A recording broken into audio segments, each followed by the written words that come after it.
Joanna's Library. Enjoy the story. Mr. Dizzy by Roger Hargreaves. Mr. Dizzy was, to be quite honest, not very clever. If you were to ask Mr. Dizzy what was the opposite of black, he'd say, the opposite of black is, pink. He lived in a house on a hill which he built himself, a not very clever house. One of Mr. Dizzy's problems was that he lived in a country where everybody else was terribly clever. Cleverland! Even the birds were clever in Cleverland. Everything and everybody in Cleverland was so clever. You will never see a worm reading a book anywhere else but Cleverland. Poor Mr. Dizzy! Everything around him was so clever it made his head spin. One morning Mr. Dizzy was out for a walk when he met a pig. What's big and grey and has big ears and a trunk? Said the clever pig to Mr. Dizzy. A mouse, said Mr. Dizzy. The pig laughed sarcastically at Mr. Dizzy and went off shaking his head.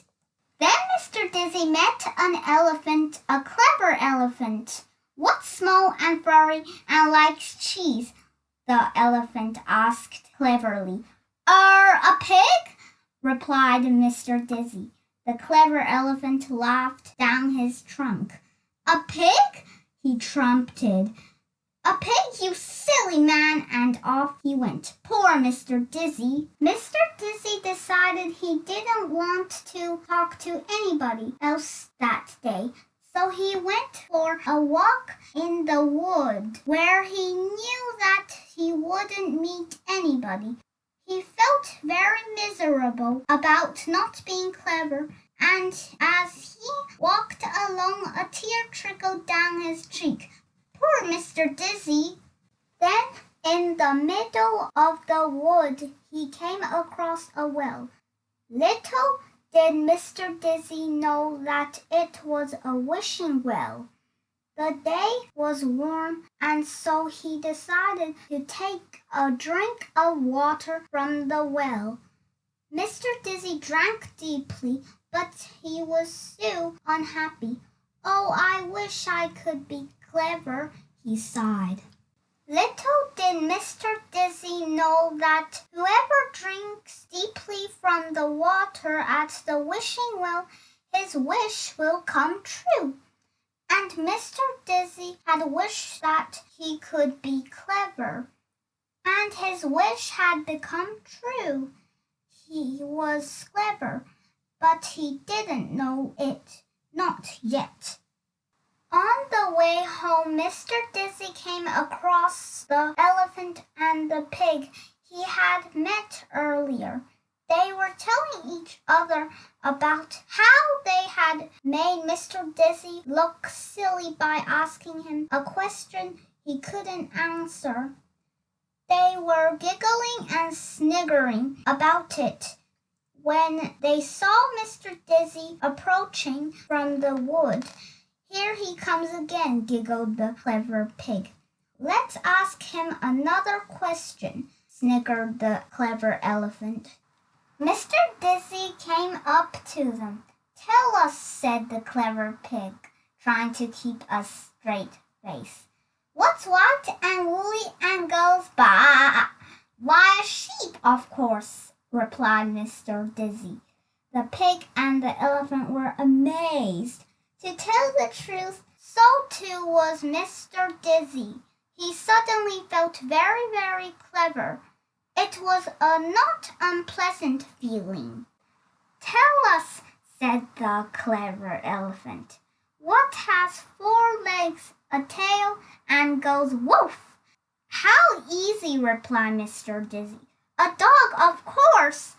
The clever pig and the clever elephant couldn't understand how Mr. Dizzy had become so clever in one morning. Mr. Dizzy couldn't understand how he had become so clever in one morning. But we know how he'd become so clever in one morning, don't we?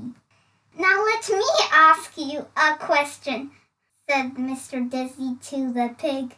You, grunted the pig rudely. You ask me a question? Don't be ridiculous. There's no question you could ask me that I couldn't answer. Really? Smiled Mr. Dizzy. Well then, can you tell me what's fat and pink and goes, a tissue, what's fat and pink and goes, a tissue, repeated the pig, looking worried. There's nothing that's fat and pink and goes, a tissue. Nothing, eh? Said Mr. Dizzy, and he tickled the pig's nose. A tissue, sneezed the pig. The answer is you, said Mr. Dizzy.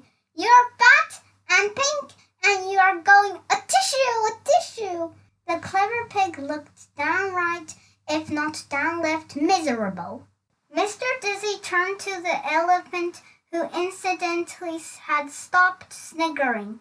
Now, said Mr. Dizzy, let me ask you a question. What's large and grey and goes, dop it?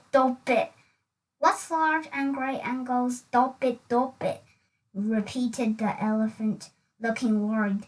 There's nothing that's large and grey and goes, dop it. Oh yes, there is, grinned Mr. Dizzy. There certainly is something that's large and grey and goes, dop it. And he tied a knot in the clever elephant's trunk. Dop it, cried the elephant, who wanted to say, stop it, but couldn't talk properly with a knot in his trunk.